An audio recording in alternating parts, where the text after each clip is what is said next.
just got some on my screen guard. Again? Damn. Again? No, that's first.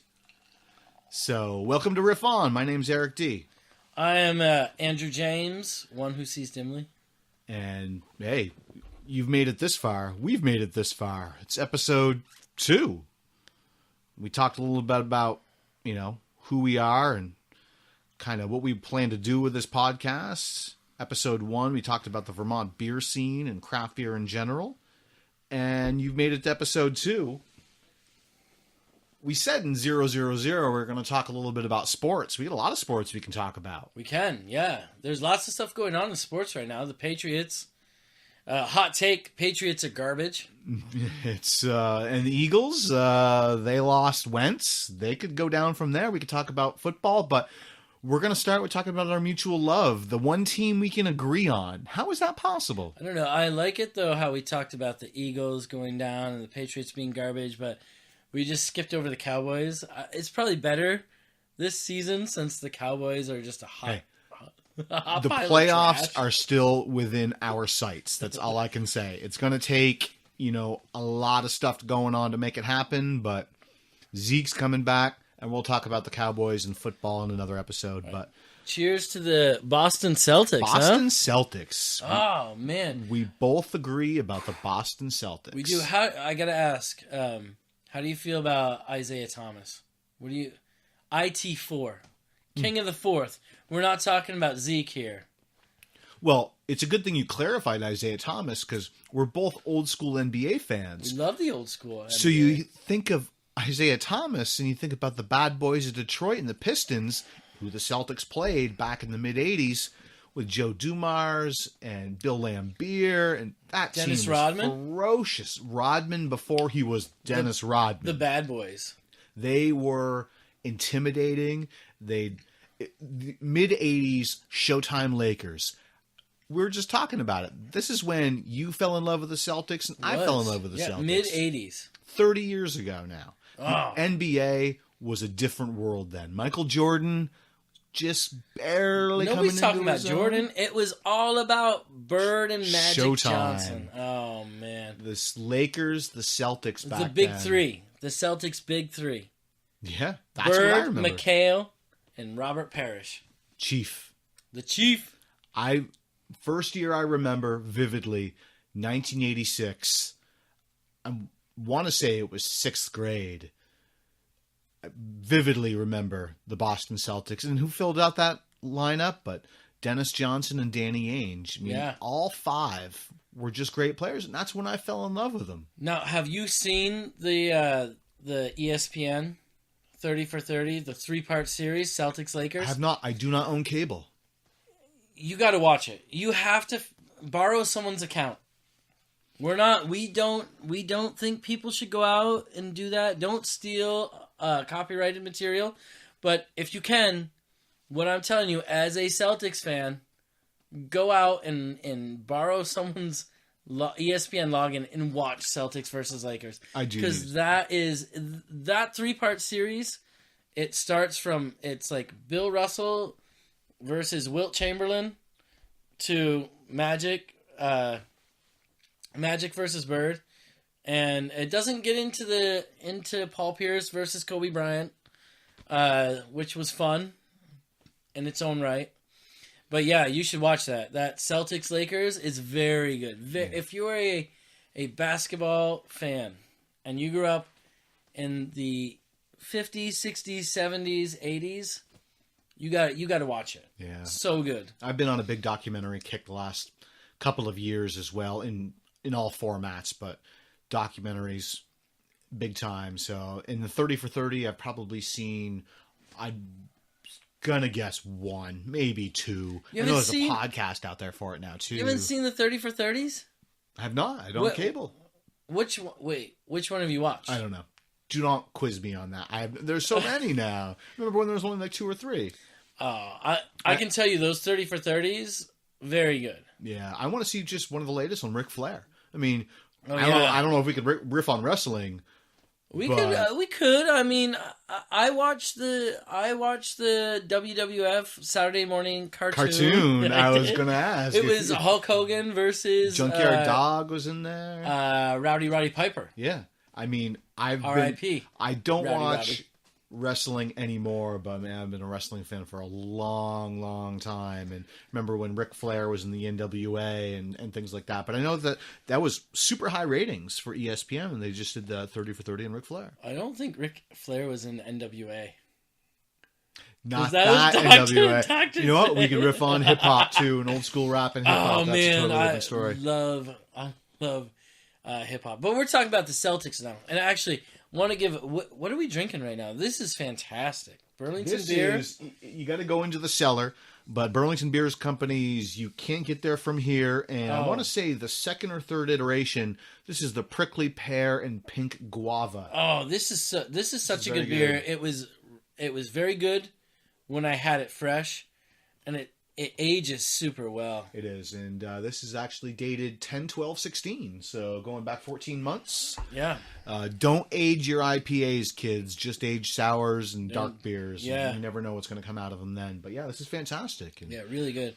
So this is very good. So the Boston Celtics, yeah, I mean, absolutely remember the Big Five. In my opinion, it was all Big Five. It went beyond the Big Three. The amazing thing about that mid-'80s Celtics team was Bill Walton was on that team. Bill Walton, Cedric Maxwell. Like the Celtics had some guys carry over. So the only reason I know this is because I did watch the 3-part series. The Celtics actually had some guys carry over in those 80s teams that were big during the 70s, during the John Havlicek era, before Bird, and before Parrish, before McHale. They had some guys carry over into those 80s teams that were so exciting to watch, where it really defined an era of basketball.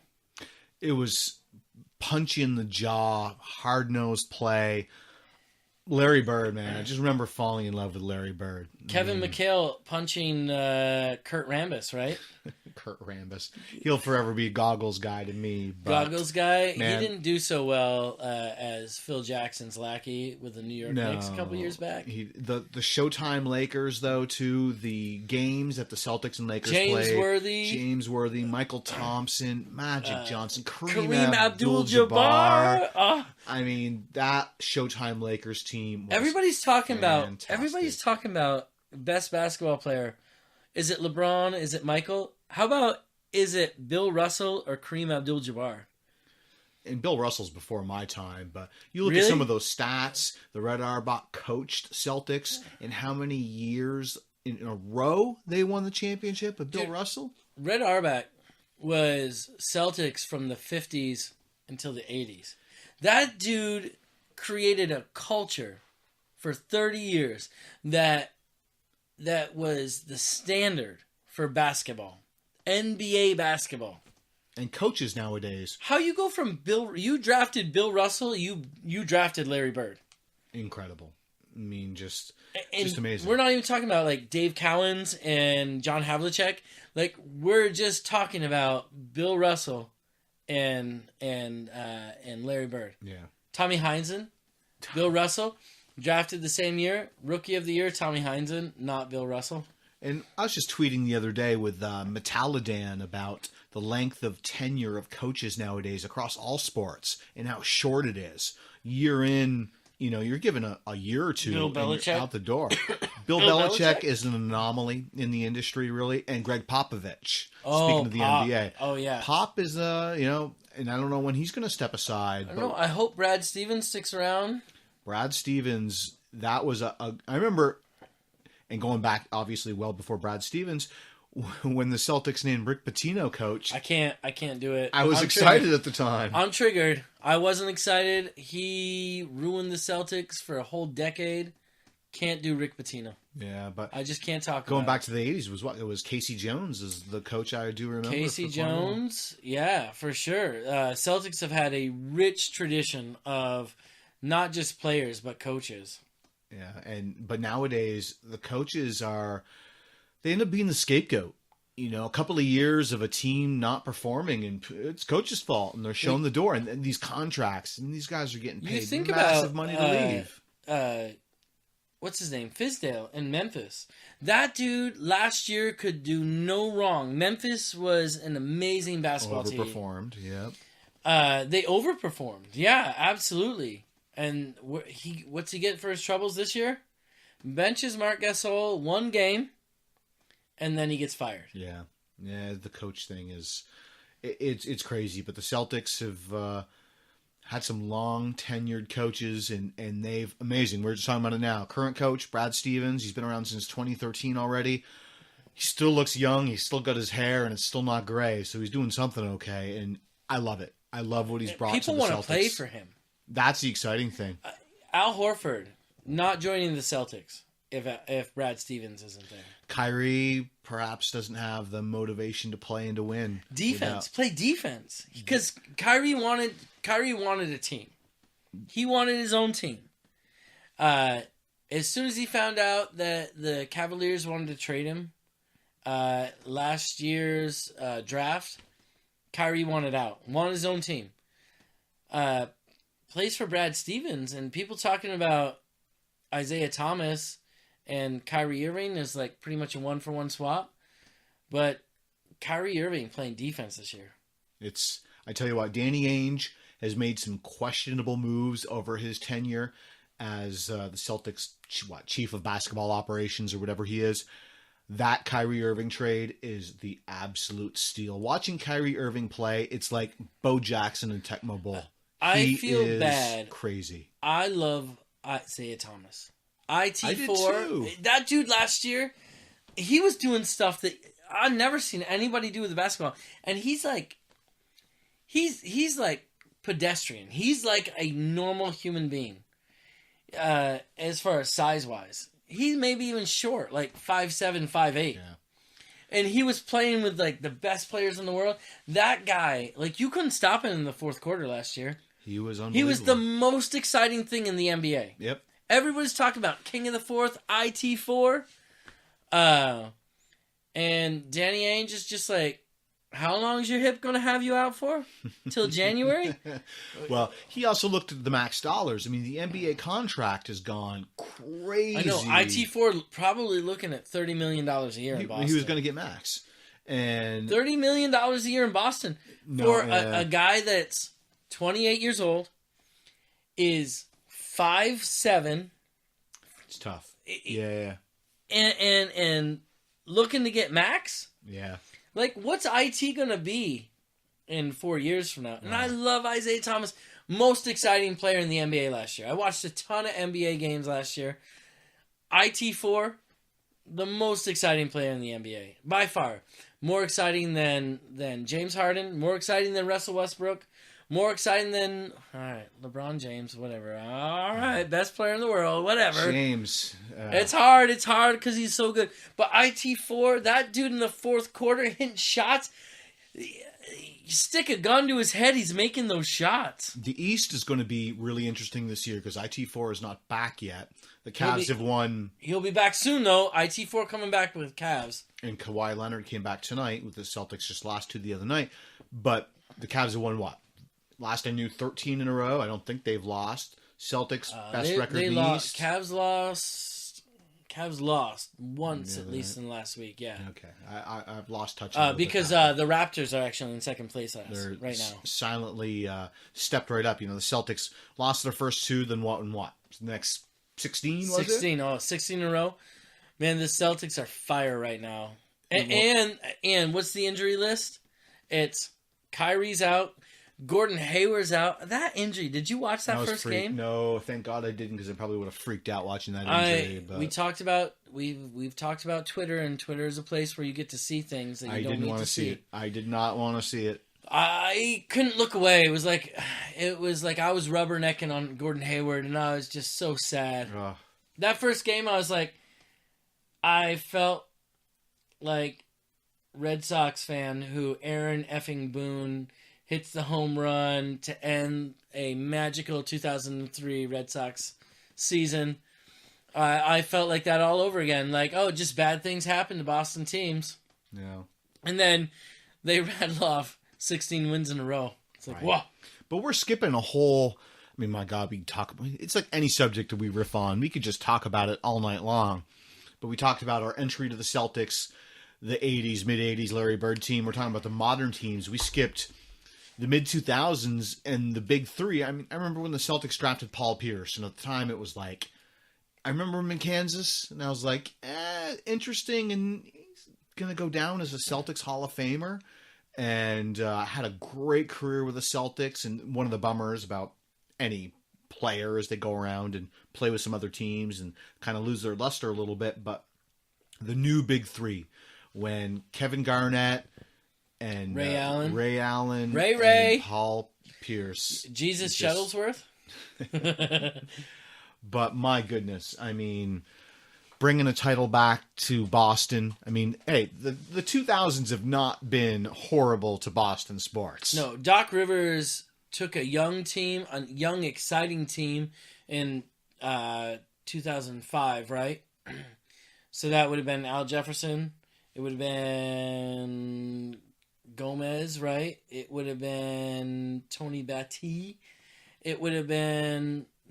There was that young team where if they had gotten Kevin Durant in that draft instead of Jeff Green, you would have been looking at a different Celtics team. Shoulda, woulda, coulda. And it all went back to what happens if we had gotten Tim Duncan, too, at that one time. In 97. Yeah. The draft has always been interesting with the Celtics. Do you remember Len Bias? You know, here's the thing. So, my sports consciousness starts really in 1985, 86. I remember vaguely the ball going through Buckner's legs. That's denial is what that is as a Red Sox fan. A clear sports moment for me is 1987 playoffs. Celtics playing the Pistons and just Bird steals it. He gets the ball and then he throws it to Dennis Johnson, who's cutting to the basket. Because those Celtics teams in the mid '80s, like those guys just knew each other, and they knew, like, how did Dennis Johnson know to cut to the rim? Practice. Yeah, but how do you know Bird's gonna steal that ball? That's like inches. Shoulda, woulda, coulda. 1986 NBA draft, round 1, pick 2, Len Bias. Len Bias. Man, I my favorite basketball player in kind of my early teen years was Reggie Lewis. And so I remember feeling like I love watching Reggie. You know, like Kevin McHale was my favorite basketball player. Loved watching him underneath the rim, just bang it out, and nobody was like Kevin McHale's footwork. Like, you couldn't box that dude in because he would just move like he was juking down there. Kevin McHale, his low post moves, and he was what though, 6'10"? Not like he was a tiny guy. No, he wasn't Barry Sanders down there. He was definitely Kevin McHale was a big dude, and he was banging around with the bad boys, and he was punching Kurt Rambis in the face. It's back when the big game really mattered. I mean, the last great big guy was Shaq, who I remember when the Celtics signed him, granted, end of his career, but I was excited about it. Big Aristotle? Big Aristotle. I mean, Shaq, in his heyday, my goodness. I remember him in college in LSU. I mean, him and Kobe together, my goodness. Him and Penny Hardaway together, Shaq.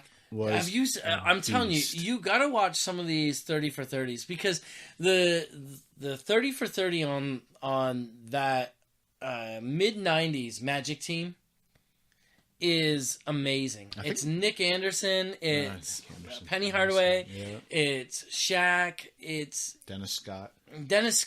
It's just amazing. Like, if Nick Anderson can hit free throws, like, Shaq probably stays in Orlando, and it changes the narrative for basketball for the next 10 years. So many. NBA is still just a fantastic sport to watch. The contracts are out of control, and some of the egos are out of control, but playoff NBA basketball is fantastic. I've watched a lot of NBA basketball over the last 2 years. It's kind of what I've decided to give my sports attention to. Just because NBA above the rim is the most exciting thing in sports, other than maybe a late inning game-winning home run. Breakaway in hockey is probably pretty rare, but it's so exciting. Like there are some kids right now playing NHL that are ridiculous. But can you agree with me? And I've been saying this now for a while, and it transitions to all levels of the game, the basketball game. I've just watched UVM play a game. Those kids are great. UVM's fantastic, but the team this year, the game of basketball has gotten so good that you could almost go into any small market in the United States and see something worth watching. Where it really reminds me, basketball is the basketball renaissance right now might be as good as the minor league baseball renaissance of the early 2000s.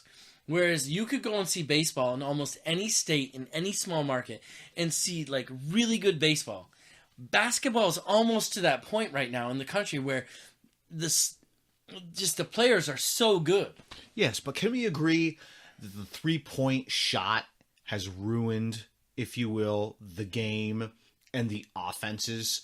Like, I am so sick of the 3-point shot being 65 to 80% of the seemingly of the shots every time down the court. Play better defense. Defense aside, people are shooting up over other people. And Play better defense. Yeah. You got to have a coach who will come in and put in a system. See, I don't long for the glory days of when the big man was the ruler. Like, as much as I love Akeem Olajuwon, as much as I love Robert Parrish, as much as I love Patrick Ewing, and like actually watching some of those games, it was a more violent game back then. It's way more skill set right now. Like, I've watched so much basketball over the last 2 or 3 years, and that's from watching UVM Catamounts, watching like the spacing right now. Spacing right now is amazing. So you talk about like Jaylen Brown. 10 years ago, Jaylen Brown that dude is above the rim every single game. And that kind of stuff doesn't happen when you're banging down low all the time.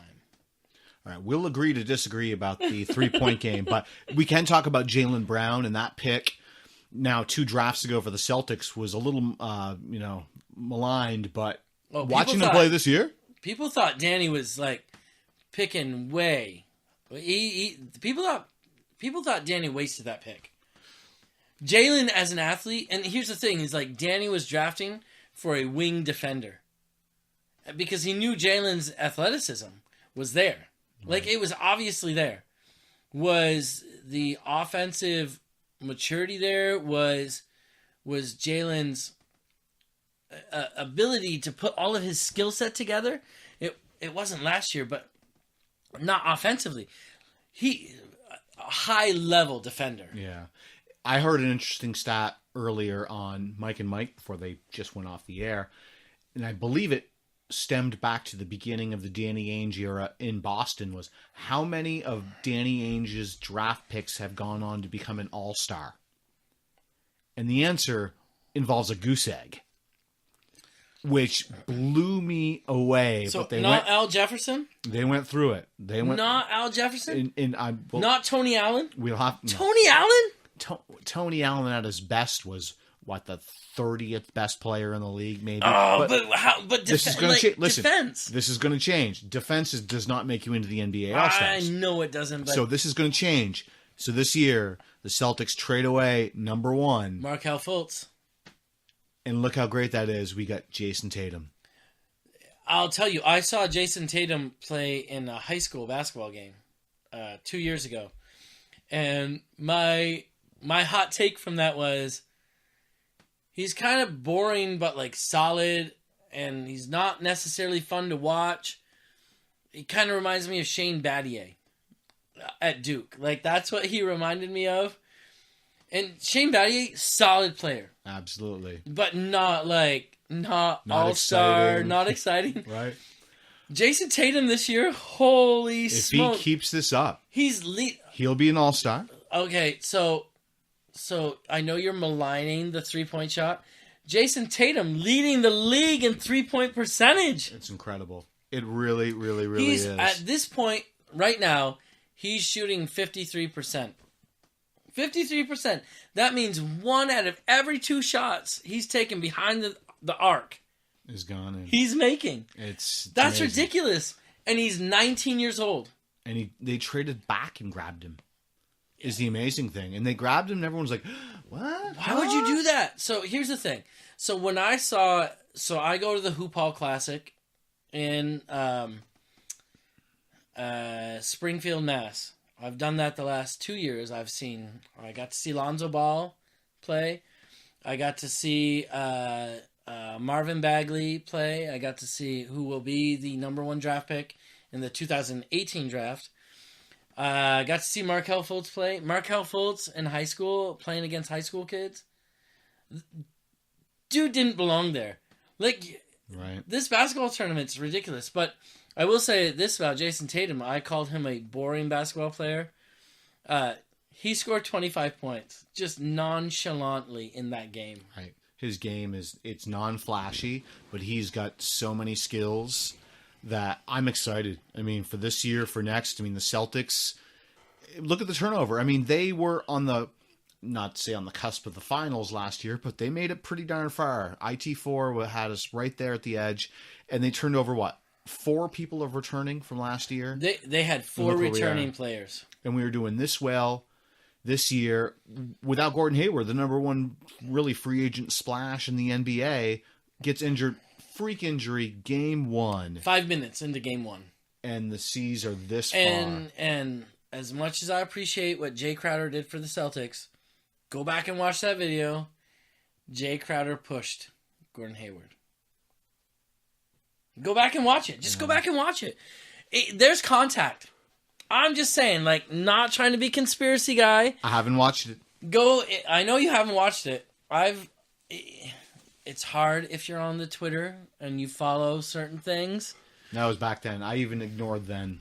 It's just not to see seeing injuries even every Sunday in the NFL when you hear about it.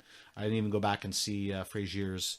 I know. I can't help it. I can't help it. I watch the injuries. You're it's like the train crash. It's like it is. Do you remember Jason Kendall with a catcher for the Pirates?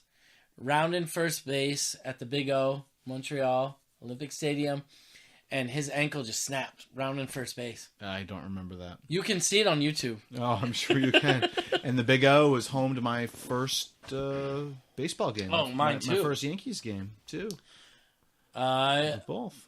No, I was living in Toronto. I got to see the Red Sox play in Toronto. But yeah, no, man, those mid-90s. We're going to have to do a show on the mid-90s Expos because if the strike doesn't happen in 94, does Montreal still have a team? I'm not sure. Let's riff on that. We can easily talk about. There's just so much stuff. I mean, we've just killed just about a half hour just going around and around a little bit about the Celtics here and the Celtics there, and that's the kind of the concept of riff on. You just kind of riff on a subject and go here, go there, and have a good time talking about it. So I think we should just really wrap this up. Let's do it. We can riff on all night long if we really needed to. So hopefully you enjoyed it. I'm Eric D.